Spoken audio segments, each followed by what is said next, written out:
મારી આંખ જુએ છે, કાન સાંભળે છે, જીભ બોલે છે, નાક સૂંઘે છે, આત્મક્રિયા કરે છે, બહારની દરેક સેશન કન્સેશન છે મારી છે, બધું ચેતન છે. મારે મારી જ રીતે જય સ્વામિનારાયણ સમ સુરતભાઈ એકતાથી જીવી જ લેવું છે, જીવી જ લેવું છે, જીવી લેવું છે. દાસભાઈ જીવી જ લેવું છે, જીવી જ લેવું છે, જીવી લેવું છે. કોઈ માટે કોઈના માટે એક સેકન્ડ બધું મન ન જાય. એમનામ સાધક કહેવાય. કોઈના માટે આપણે જીવવું નથી એ નક્કી કરી નાખવા છે. કોઈના માટે આપણી રૂમમાં કદાચ કોઈ અવાજ કરતો હોય ત્યાં સર આપણી દુનિયા જુદી કરી નાખવાની. વાંચવાનું, વિચારવાનું, જે સમય ગમતું એ સ્વામ્યા કરવાનું. કોઈ ઝાડ નીચે આવીને બેસી જવાનું. અગાસીમાં જઈને જે સ્વામિનારાયણ.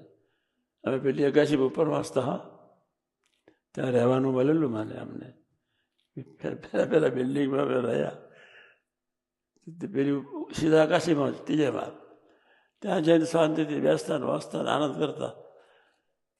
શોધવા મને આવે ત્યાર પછી ઉપર ઉઠતા ઉઠતા મારા મિત્રો આવે ઉપર, એટલે પછી પાછા જય સ્વામિનારાયણ. મિત્રો માટે તો ઉતરવું પડે. અને મિત્રો સાથે પછી એને હું ધીમે સમજાવું કે જો આમની વાત આમ છે, તારે આમ વર્તવાનું, મારે આમ વર્તવાનું, તો જ મારી જોડે દોસ્તી રાખવાની. આપણો ટાઈમ નહીં બગડવો જોઈએ. હું વાંચવા બેઠો તારતી વખત તારે નહીં આવે, નવરો ફરતો તારે તારે આવી જવું જોઈએ. આટલી કોમન સેન્સ તારામાં હોવી જોઈએ.